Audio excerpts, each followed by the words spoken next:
Very good evening to all of you. इसके बाद हमारे को जो क्वेश्चन दिया है उसमें मुझसे कह रहा है कॉन्केव मिरर के सामने एक ऑब्जेक्ट रखा है 40 सेंटीमीटर के डिस्टेंस पे, और कह रहा है कि इससे जो इमेज बन रही है ना, इमेज का जो साइज है वो 1/4 of the size of the object. तो कह रहा है इमेज कहाँ बनेगी, यानी कि वी जानना चाहता है और साथ साथ मिरर की फोकल लेंथ जानना चाहता है। क्वेश्चन क्लियर है? पहले तो ये बताओ। Is telling you there is a concave mirror, an object is placed at a distance of 40 centimeter in front of it.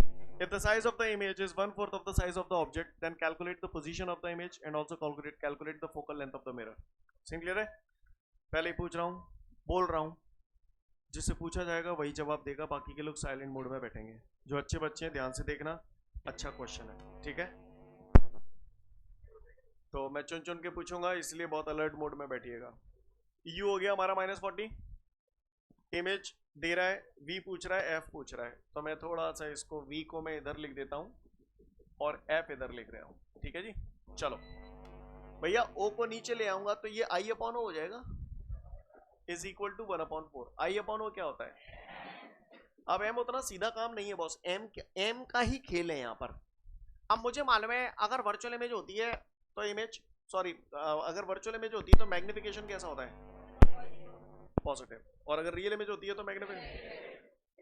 अब मुझे ये पता करना है कि ये जो यहाँ जो इमेज बन रही है वो रियल इमेज है या वर्चुअल इमेज है, ये पता करना है। तो भैया बताओ कौन बता सकता है? जिसको लगता है कि हाँ मैं जवाब दे सकता हूँ, रेज योर हैंड। ऐसे जवाब नहीं देना है, हैंड रेज करना है फिर जवाब देना है। कोई मुझे बता सकता है कैसा इमेज है, कैसे पता चलेगा? है नहीं, ये तो हमने ऐसे सॉल्व कर लिया, ये हमें पता करना पड़ेगा ना इमेज की लेंथ कैसी है, ऑब्जेक्ट की लेंथ कैसी, तब ये तो हमने मोटा मोटा लिख दिया। अब इधर सुनिए, पहले तो बताओ इमेज का साइज ऑब्जेक्ट के साइज से छोटा है या बड़ा है? छोटा इमेज बन रहा है, काय में? अब खुद सोचो, कॉन्केव मिरर में छोटा इमेज बनता कब था? 6 केसों पे फोकस करो, 6 केसों पे जाओ। इनफाइनाइट में था पॉइंट साइज का, वो भी छोटा हो गया। इनफाइनाइट और सेंटर ऑफ कर्वेचर के बीच में हो गया, वो भी छोटा हो गया। सेंटर ऑफ कर्वेचर पे पहुंच के बराबर हो जाएगा। तो कुल मिला के बात ये पूरा मामला। और इन दो सिचुएशन में इमेज हमेशा कैसी बनती थी? नहीं, छोटी तो बन रही है, छोटी होती थी और साथ साथ रियल होती थी, इन्वर्टेड होती थी। यस और नो? तो इसका मतलब ये कैसी इमेज है? रियल इमेज है। रियल इमेज है तो कैसी होगी? इन्वर्टेड होगी। तो ऑब्जेक्ट यूं तो होगा तो इमेज ऐसे बन नहीं होगी।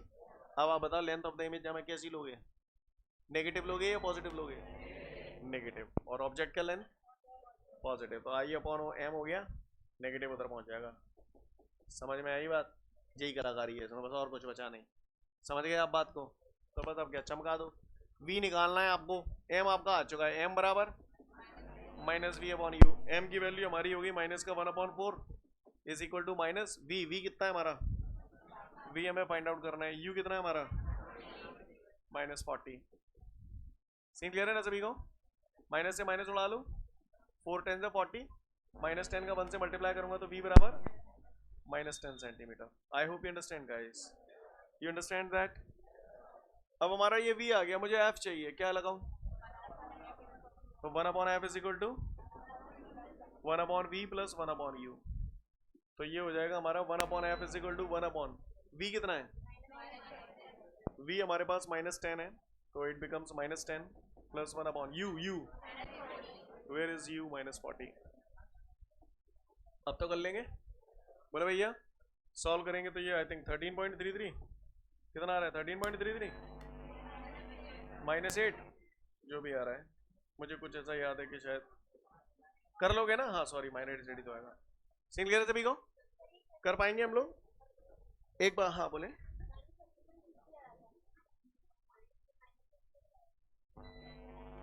शट अप, शर्म नहीं आती? ओ तो मन मत जाओ, आवाज जब ताप पड़ेंगी तो। ओ चिंता मत करो, क्यों करवा रहे हो? जो करना पड़ेगा मुझे। माइनस माइनस कॉमन ले लो, -1/10 प्लस 1/40। नाक कटा दी तुमने भाई, पढ़ाए तो दे। कितना जलील करूंगा? हाँ पहले ही बोल रहा हूँ, परमानेंट छुट्टी कर दूंगा, फिर पिताजी आके 50 बार बोलेंगे तो भी अलाउ नहीं करूंगा। साफ समझ लेना इस बात को। ओह मन तो हाल बच जाओ वाल, आपके मारे एलसीएम, चलो करो, आप ही करो। हाँ हाँ चलो करो, क्या करूं, बोलो भैया। 4, चलो आगे, प्लस, चलो आगे बढ़ा, माइनस लगाए, माइनस लगा दूं कि नहीं लगाऊं, आ गया 1/f is equal to minus 5/40, 5 1 5, 5 8 40, 1/f is equal to minus 1/8, तो f इज इक्वल टू कितना लिख दूं, ऐसे करवाओगे तो मुझसे काम, ये कमाल हो गई भगवान का, तुम दिमाग खराब है तो कर लो, उतार लो, उतार लो, जो उतार लो।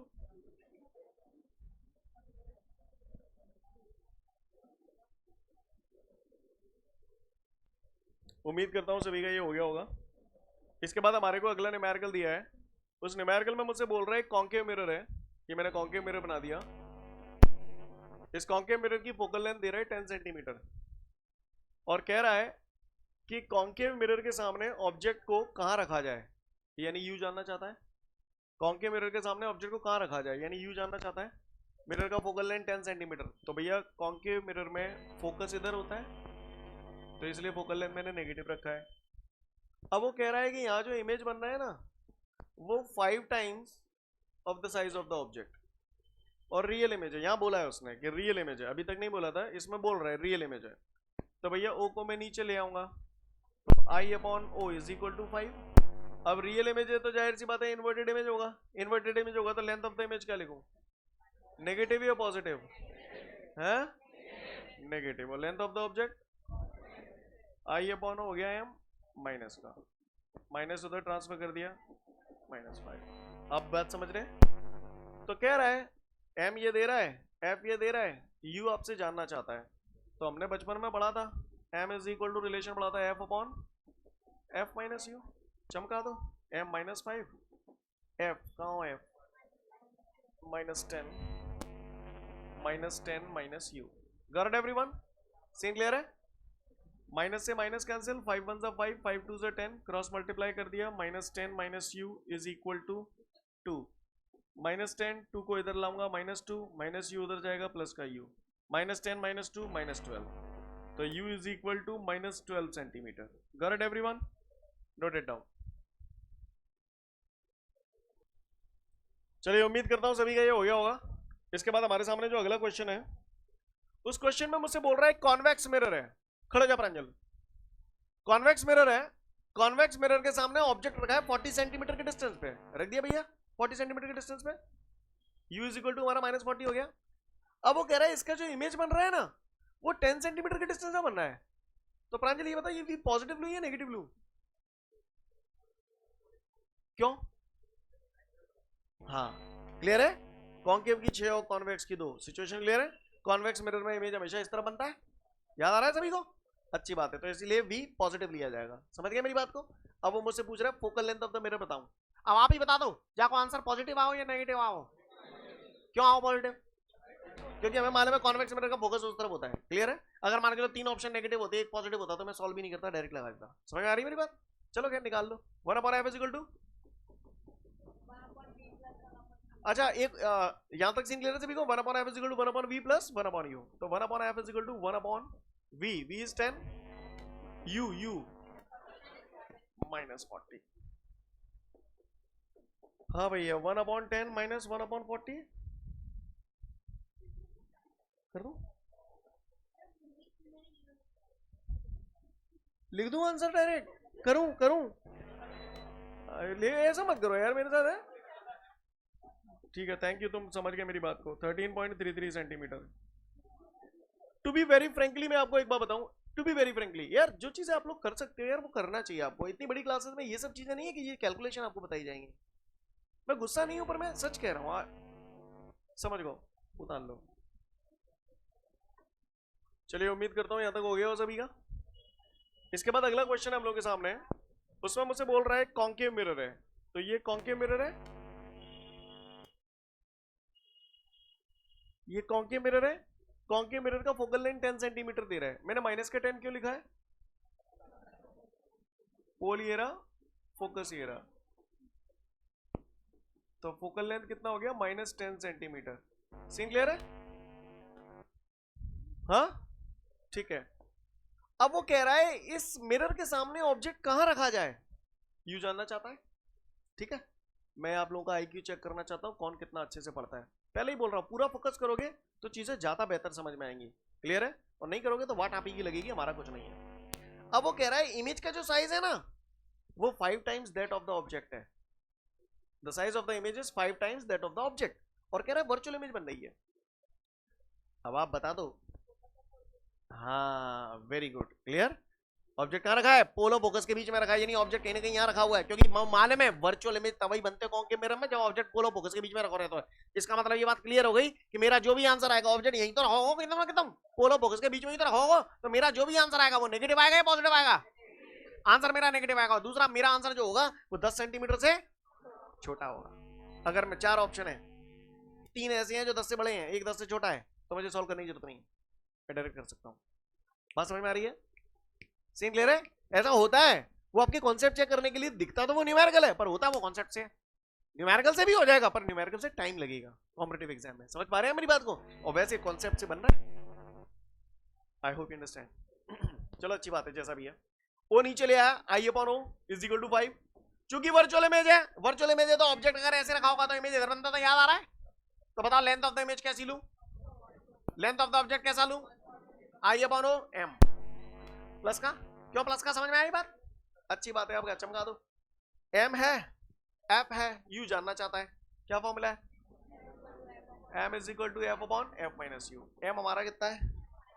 5, एफ हमारा -10 माइनस यू। 5 1 जा 5, 5 2 जा 10। बोलो भैया, क्रॉस मल्टीप्लाई कर दिया, -10 minus u is equal to -2। -10 -2 इधर ले आया प्लस का 2, माइनस यू उधर ले आया प्लस का यू, तो u is equal to -10 + 2 -8 centimetre. I hope you understand.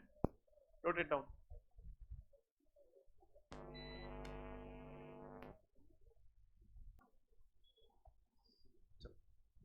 आगे बढ़ते हैं। इसके बाद हमारे सामने अगला क्वेश्चन है, define parallax. Listen everyone, parallax का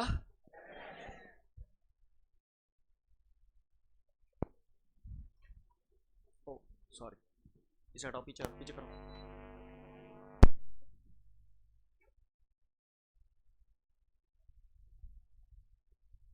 आप पीछे कह रहा हूँ, हाँ आप पीछे कह रहा हूँ, हाँ ना, तू बैठ जा बेटा। हाँ, मुझे देख पा रहे हो? देख पा रहे हो? आंखों के सामने हूं, है ना? लिसन एवरीवन, सब लोग ध्यान से सुनेंगे। ये बंदा मुझे देख पा रहा है, तू बैठ जा, दूर है। हाँ, खड़े हो जाओ। मुझे देख पा रहे हो? ये मुझे देख पा रहे हैं क्योंकि मैं इनकी आंखों के सामने हूं।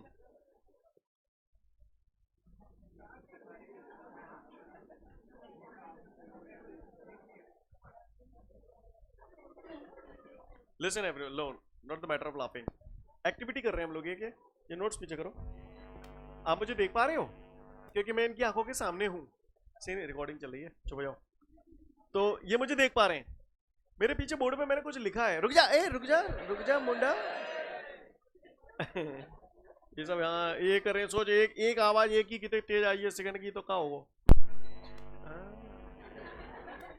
पीछे क्या लिखा है दिख रहा है?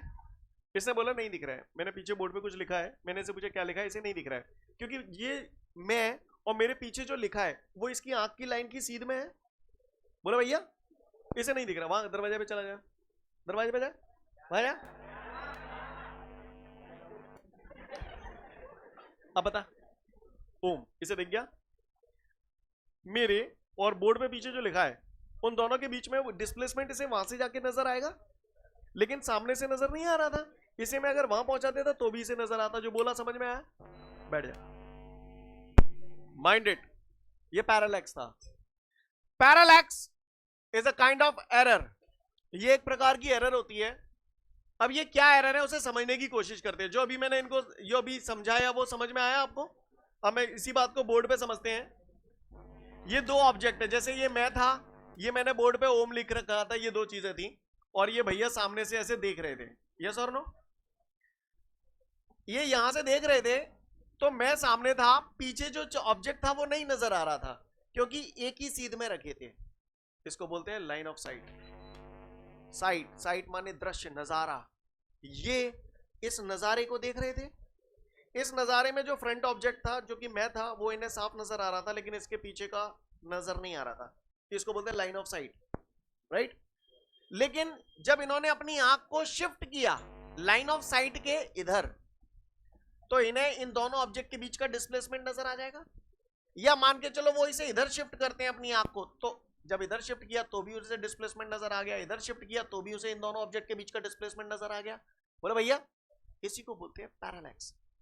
कोई पूछे पैरालैक्स क्या है, तो relative displacement between the to object. जब यहां से देख रहा था तो उसे इनके बीच का डिस्प्लेसमेंट नजर नहीं आ रहा था, लेकिन जब उसने अपनी आंख को लाइन ऑफ साइट के आइदर दिस साइड या दिस साइड शिफ्ट किया, तो उसे इन दोनों ऑब्जेक्ट के बीच में डिस्प्लेसमेंट नजर आया।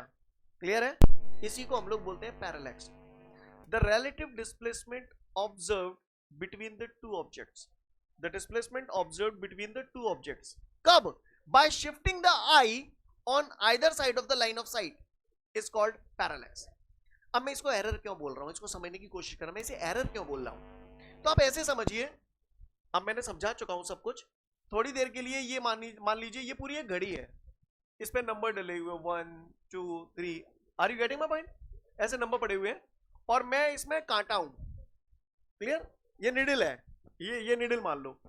अब निडल ऐसे घूम रही है, अब निडल ऐसे है, तो आप सामने से देखोगे ना तो आपको करेक्ट पता चलेगा कि ये 1 पे है। लेकिन अगर मान के चलो कोई बंदा इसे यहां से देखे या उस तरफ से देखे, तो उसे ये निडल और ये नंबर, इनके बीच में एक डिस्प्लेसमेंट नजर आएगा, जिसकी वजह से हल्का सा एरर क्रिएट हो जाएगा रीडिंग्स लेते समय। नहीं बस में, इसी एरर को हम लोग बोलते हैं पैरालैक्स। ये एरर अमीटर वोल्टामीटर समझते हो ना, अमीटर वोल्ट मीटर। घरों में स्टेबलाइजर देखे होंगे, कांटा चलता है हर वो जगह जहां पे कांटा निडल मूव कर रही है पॉइंटर्स के ऊपर, है ना, निडल मूव कर रही है स्केल के ऊपर, तो वहां पर अगर हम आंखों को अगर बिल्कुल ऐसे परपेंडिकुलर रखेंगे तो हमको सही नजर आएगा, लेकिन इधर से या इधर से देखेंगे तो निडल और नंबर जो मार्क है उनके बीच में एक डिस्प्लेसमेंट नजर आता है, जिसको हम लोग पैरालैक्स बोलते हैं। I hope you understand. Scene clear है? पढ़ लो, पैरालैक्स समझ जाओगे।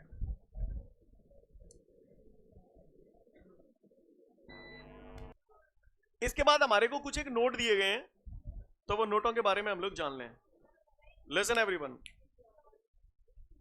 सब लोग ध्यान से सुन लें। उसमें से एक नोट हो चुका है, जब कोई लाइट रे किसी सरफेस पे परपेंडिकुलर गिरती है तो टकराने के बाद उसी रास्ते से वापस लौट आती है। ये तो मैं पहले ही करा चुका हूं।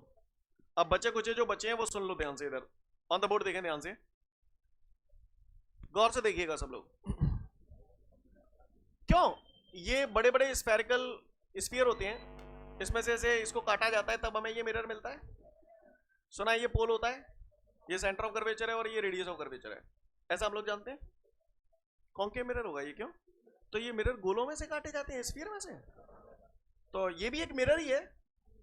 जो और बड़े गोला में थे काटा हुआ, ये छोटे गोला में थे, और बड़े गोला में थे, तो जाके रेडियस ऑफ कर्वेचर और ज्यादा होगी, जाके रेडियस ऑफ कर्वेचर और कि नहीं होगी? होगी ना, जाकी जाकी जाकी इन्फिनिटी कितनी? हाँ, कोई पूछे प्लेन सरफेस या प्लेन मिरर, उसकी रेडियस ऑफ कर्वेचर कितनी होगी? तो इन्फिनिटी। सेम क्लियर है?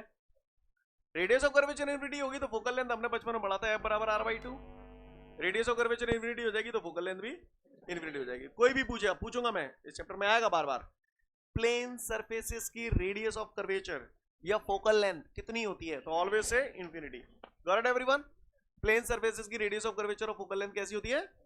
कैसी क्या, आई मीन कितनी होती है? इन्फिनिटी। बोलोगे? ठीक है, और इसके बाद आगे बढ़ते हैं। इसके बाद एक और नोट है, वो भी समझ लें। ये नोट आपको अभी एकदम से क्लिक नहीं करेगा, सुन लें पहले वो नोट क्या है। मैं आगे की चीजें भी बता रहा हूं, ये आगे आएगा, है ना, इसी चैप्टर में। मिरर फॉर्मूला बताओ क्या है? यानी फोकल लेंथ निकालने के लिए आपको ऑब्जेक्ट का डिस्टेंस और इमेज के डिस्टेंस पे डिपेंड होना पड़ रहा है, या फिर आपके सामने R/2 है तो फोकल लेंथ निकालने के लिए रेडियस पे डिपेंड होना पड़ रहा है। ये सर नो, ऐसा मिरर में हमने पढ़ा था। अब हम आगे लेंस पढ़ेंगे, रिफ्रैक्शन पढ़ेंगे कल से, राइट। तो 2-4-6 दिनों के बाद आपके सामने एक और फॉर्मूला आएगा। वो लेंस की फोकल लेंथ निकालने के लिए हमारे पास फॉर्मूला होता है 1/f is equal to mu minus 1 1/r1 minus 1/r2। ये फॉर्मूला होता है लेंस की फोकल लेंथ निकालने के लिए। तो मेरी बात को समझना, यहां पर ये जो फोकल लेंथ है ना, इस पे डिपेंड कर रही है। This is called refractive index of the medium. इस दुनिया में अलग अलग प्रकार के सब्सटेंस होते हैं, अलग अलग प्रकार के जितने भी सब्सटेंस होते हैं, they are the different different medium. अलग अलग मीडियम का रिफ्रैक्टिव इंडेक्स अलग अलग होता है। कल हम मीडियम के बारे में बात करेंगे, राइट। तो अलग अलग मीडियम का रिफ्रैक्टिव इंडेक्स अलग अलग होता है। तो अलग अलग मीडियम के रिफ्रैक्टिव इंडेक्स अलग अलग है, तो अलग अलग फोकल लेंथ होगी। मीडियम बदल जाने पर फोकल लेंथ बदल जाएगी। यानी मेरा कहने का तात्पर्य है कि लेंस की जो फोकल लेंथ होती है वो मीडियम पे डिपेंड करती है, लेकिन यहाँ पर म्यू टाइप की कोई चीज नहीं आ रही है। यानी मिरर की जो फोकल लेंथ होती है वो मीडियम पे डिपेंड नहीं करती है। कोई जो बोले मेरे पास एक मिरर है ना, उसकी हवा में जब रखा है तो उसकी फोकल लेंथ 15 सेंटीमीटर है, उसे पानी में डुबा दूं तो फोकल लेंथ तो 15 सेंटीमीटर रहेगी, क्योंकि वो मीडियम पे डिपेंड नहीं करती है। क्लियर है। लेकिन लेंसों में खेल चेंज हो जाते हैं। जो बोला समझ में आया? ये चीज जब लेंस पढ़ाऊंगा तो वहां बताऊंगा, डोंट वरी, घबराए नहीं आप लोग। क्लियर है। इसीलिए नोट में लिखा हुआ है focal length of the mirror does not depend on the medium. समझ में आई बात? एक और बात, रुको, होमवर्क देंगे। एक और बात, आप बताओ हमेशा कॉन्वेक्स मिरर से कैसा इमेज बनता है? Virtual image. प्लेन मिरर से हमेशा कैसा इमेज बनता है? कॉन्वेक्स मिरर और प्लेन मिरर, इनसे हमेशा वर्चुअल इमेज बनता है। अब जो बता रहा हूं जानकारी के लिए उसे सुन लो। कभी कभी पूछ सकता है आपसे, ये इंपॉर्टेंट पॉइंट है, एज इट इज पूछेगा, एज इट इज चिपका देना। अगर वो आपसे पूछे, पहले आप बताओ, मैं 2 प्रकार की रेस बता रहा हूं और उनके लिए 2 नामकरण दे रहा हूं, कौन के लिए किसके लिए कौन सा नाम फिट है बता देना। ये रेस देख रहे हो आप, ये लाइट रेज है, ठीक है, और ये भी लाइट रेज है। कौन सी कन्वर्जेंट है, कौन सी डाइवर्जेंट है? समझ गए? कन्वर्जेंट, ये डाइवर्ट। डाइवर्ट का मतलब फैलना, फैल रही है, ये एरोज देखिए फैल रही है, ये कन्वर्जेंट है। समझ गए? कन्वर्जेंट क्या होता है, डाइवर्जेंट क्या होता है, आगे भी पढ़ेंगे, डोंट वरी। वो कहता है, पूछता है आपसे कई बार कि क्या कॉन्वेक्स मिरर और प्लेन मिरर से रियल इमेज ऑब्टेन कर सकते हैं? तो अभी तक आपकी नॉलेज क्या कहती है? नहीं कर सकते। कर सकते हैं, एक्सेप्शन है ये। तो कोई पूछे कि क्या कॉन्वेक्स मिरर या प्लेन मिरर से रियल इमेज ऑब्टेन कर लेंगे क्या, तो आप केवल इतना बोला, हाँ कर लेंगे। पूछेगा कब कर लेंगे, तो बोलना जब उस पर इंसिडेंट रेस कन्वर्जेंट रेस हो, जब उस पर इंसिडेंट रेस कन्वर्जेंट रेस हो। क्लियर? सब मिलेगा आपके नोट्सों में, ये क्वेश्चन है भी। क्लियर है।